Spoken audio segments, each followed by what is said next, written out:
We got to break this down. We got to break this down because I see this nonsense floating around too much for my liking. Your boy KTV can't take it. It's floating around too much for my liking.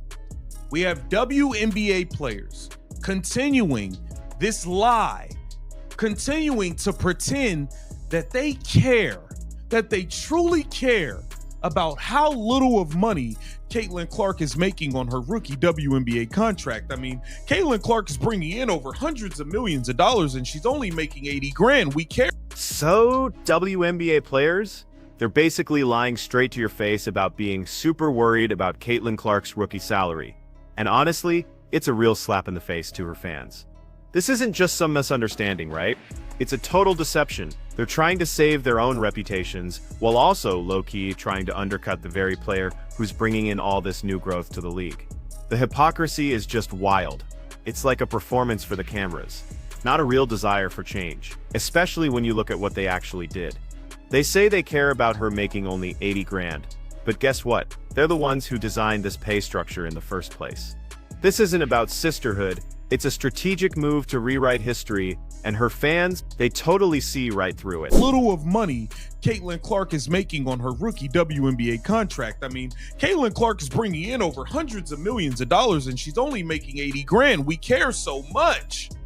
As if the people in the WNBPA, the leadership, are not the ones who negotiated and agreed upon the rookies getting paid this low of amount of money. You guys agreed on this in the last CBA. You guys wanted more money for the veterans and less money for the rookies. And that is where it is at this current juncture. So look, here's the uncomfortable truth about Caitlin Clark's rookie contract. It's squarely on the WNBPA veterans. During the last big CBA negotiations, they purposely pushed for higher salaries for themselves. That meant directly sacrificing potentially better pay for new players coming into the league. This wasn't some mistake or an accident. It was a conscious decision to give more money to established players. That left new talent, like Clark, with a much smaller slice of the pie. So for them to suddenly turn around now and act all outraged about rookie wages, that's not just fake. It's a total slap in the face to anyone who's actually been paying attention to the league's money history and what these players demanded. They literally voted for this. They agreed to this, and now they're just pretending to be surprised. You guys wanted more money for the veterans and less money for the rookies. And that is where it is at this current juncture. So why do y'all continue to pretend to lie and pretend like y'all care about how little of money Caitlin Clark is making in her rookie salary? Come on, man. Let's chop this fable. Let's break this down. We are about to cook. Welcome to Keep the Vision. Make sure you like, comment, subscribe, share the channel, hit that bell notification, hype the video. Let's rock. We got to break this down right here. We got Lexi Brown talking about the thing is, Caitlin Clark, all by herself, is bringing in hundreds of millions of dollars in revenue and viewership for the WNBA. Yet her rookie contract, it's still just 80,000 bucks. This huge difference is what makes people so angry. But get this, that anger is now being used as a weapon by the very players who set up the system in the first place. They're basically using her massive star power to point out a problem that they created. They're hoping to distract everyone from their past decisions and change the story about how they felt about her before. Money is literally pouring into the league like never before, all because of her. But the people who built this salary structure, they're acting like helpless victims of bad luck. This whole situation just shows how completely fake their claims are. Brown talking about the CBA negotiations and the status of everything and this and that. But stick around because I want you to see where they get to the part of talking about how it's ashamed of how little money Caitlin Clark is making in this rookie deal, and you know they feel bad, and this is like, stop it, man, stop it. Y'all took the extra money for the veterans that they were gonna give to the rookies. Y'all says bump them, give us an extra 100 grand on the max, and that's that. That's what it was. Let's take a listen. Of the overall revenue of the league. The WNBPA leadership, which is mostly made up of veteran players, cannot get away from being held accountable for how rookies are paid right now. They were literally at the negotiation table, hammering out every single detail of the last CBA, and in the end, they approved a deal that locked in these lower rookie salaries. Their collective agreement is what set up this financial situation where Clark is earning a relatively small amount, even with her huge impact. So, if you see any of these same players acting concerned about her contract now, it's not just empty words, it's a purposeful attempt to trick the public and avoid taking responsibility for their own choices. They literally signed off on this whole thing. Charter flights like that right away. The Aces were their owner was putting them on charter flights or whatever. But Caitlin Clark came, she was getting private flights and everybody was complaining and hating. And she said, woo, poof, voila, Caitlin Clark, private jets for everybody. That is how all of y'all got charter flights. Now let's get to this point where she pretends to care about how little of money Caitlin Clark is making in her rookie contract. And it's really, really sad. Like they give a damn. We haven't really seen in the past. So, finding a way to pay them back for, them continuing to show up every single day. That was the first NBA practice right next. And get this, Lexi Brown's public comments are a perfect example of this hypocrisy. They completely go against what she said openly before. Now, she's chiming in with all the other players, pretending to care about Clark's rookie deal. But here's the thing, it was Brown herself, on her very own podcast, who talked about this really strong hostility towards Caitlin Clark and the 2024 rookie class.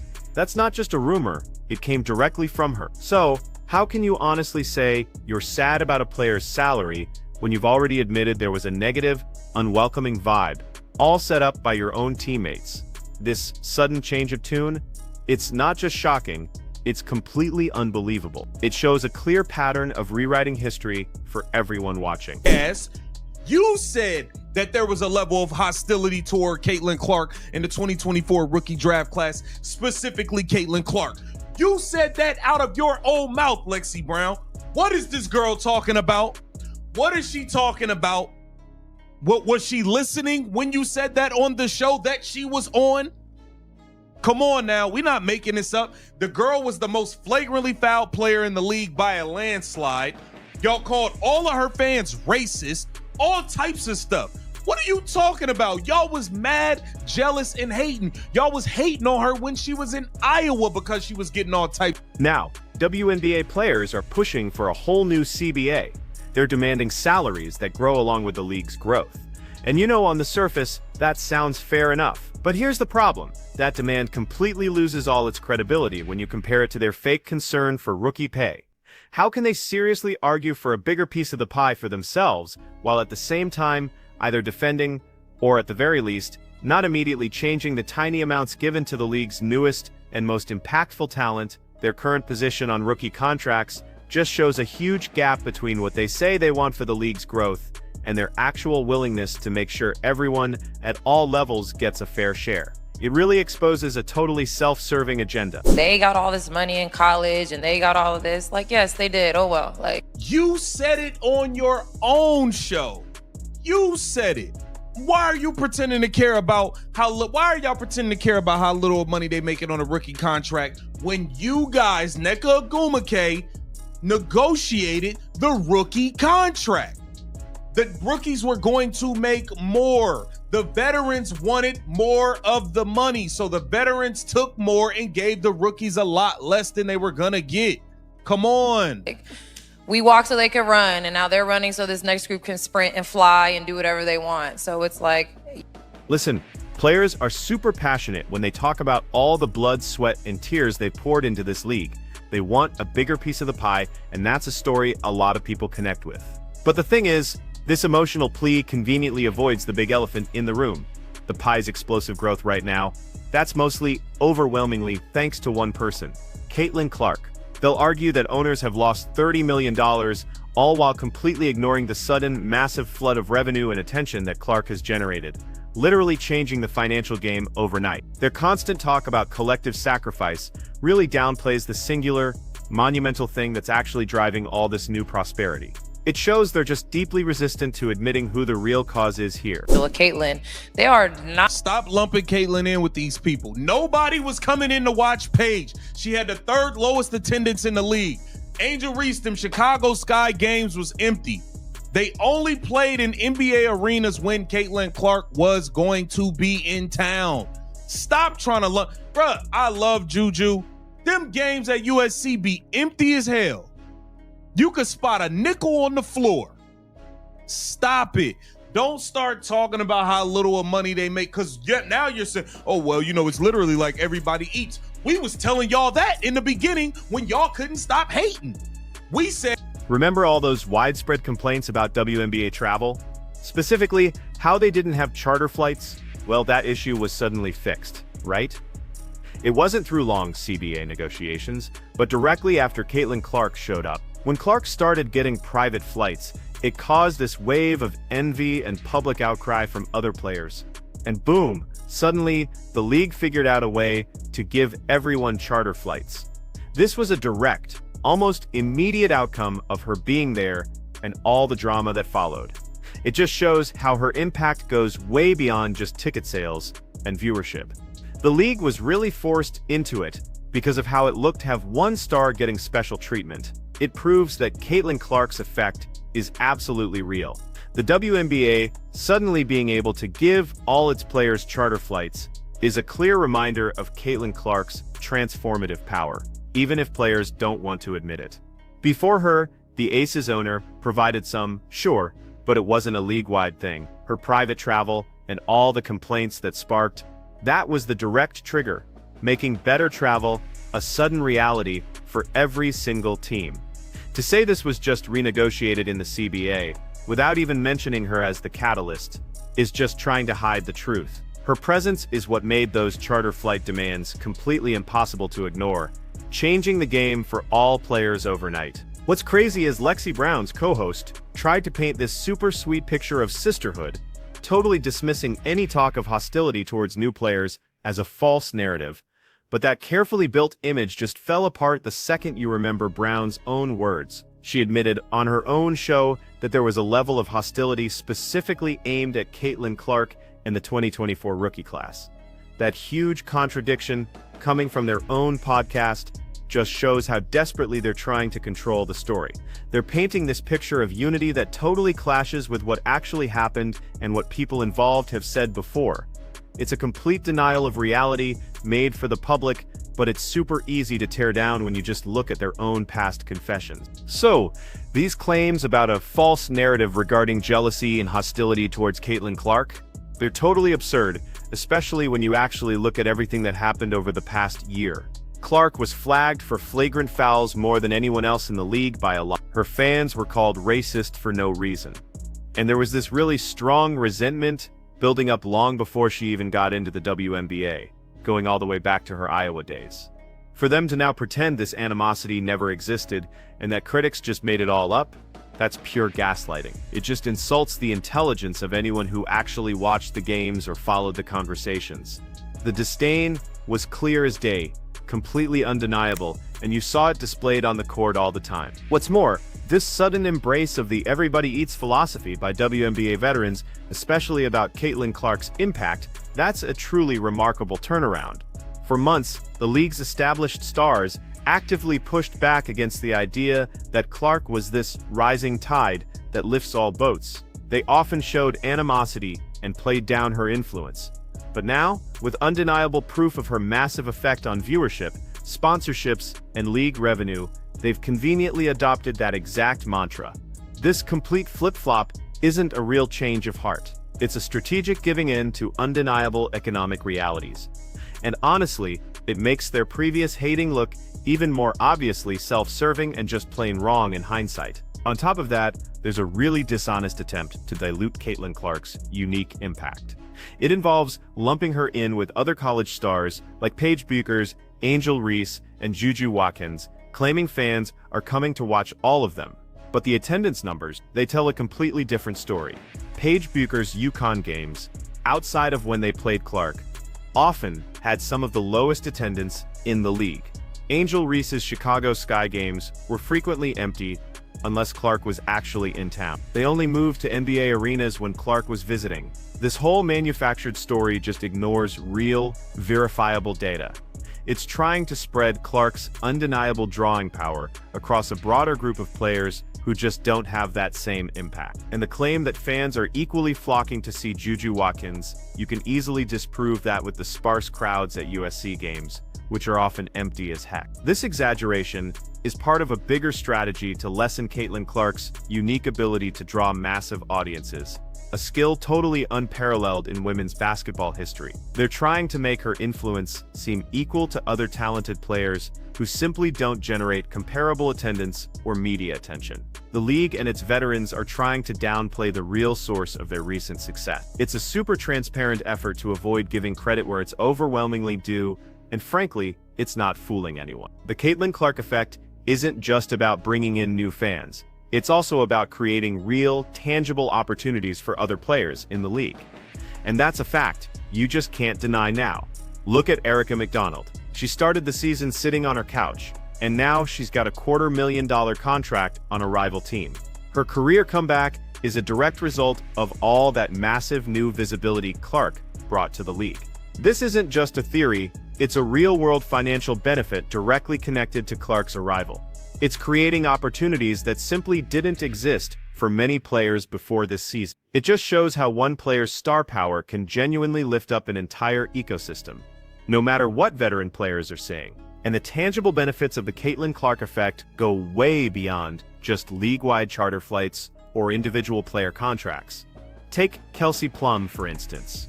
She's high-fiving on Good Morning America, doing promotions for Arby's, and playing in Pro-Am golf events. These kinds of high-profile, lucrative opportunities were pretty much unheard of for a lot of WNBA players. Just a short while ago, this isn't just some natural, organic growth happening.